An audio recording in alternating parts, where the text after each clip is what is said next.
तो आपसे क्वेश्चन पूछा गया है कि इसमें से कौन सा रिजर्व बैंक ऑफ इंडिया का फंक्शन नहीं है। अब आप पूछ रहे होंगे ये रिजर्व बैंक ऑफ इंडिया क्या होता है। रिजर्व बैंक ऑफ इंडिया यानी आरबीआई है। अब आरबीआई का एक नाम और होता है जो आपको याद रखना है, वो है आपका सेंट्रल बैंक।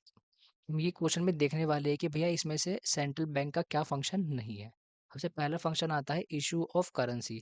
हमारे देश में जो भी नोट्स इशू होते हैं, करेंसी इशू हो रही है ना, उसको इशू करने का अधिकार आरबीआई के पास है। बट ये तो हमसे क्वेश्चन में नहीं पूछा गया है। हमसे पूछा गया है कि आरबीआई का फंक्शन क्या नहीं है। ये तो आरबीआई का फंक्शन है, यानी ऑप्शन के अकॉर्डिंग ये आंसर नहीं हो सकता है।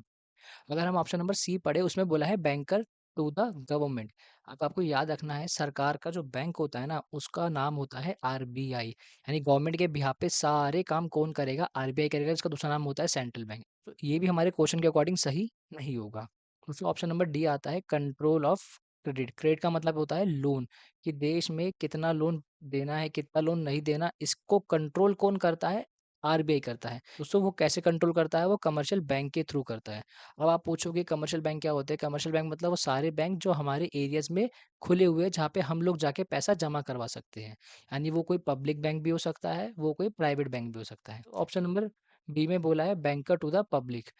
पब्लिक का जो बैंकर होता है, यानी बैंक होता है, वो होता है आपका कमर्शियल बैंक। हमसे पूछा गया है कि कौन सा रिजर्व बैंक ऑफ इंडिया का फंक्शन नहीं है, तो इसका जो सही आंसर होगा ना, वो होगा ऑप्शन नंबर बी, ना कि ऑप्शन नंबर ए, सी और डी में से। आई होप आपको ये वीडियो अच्छी लगी होगी।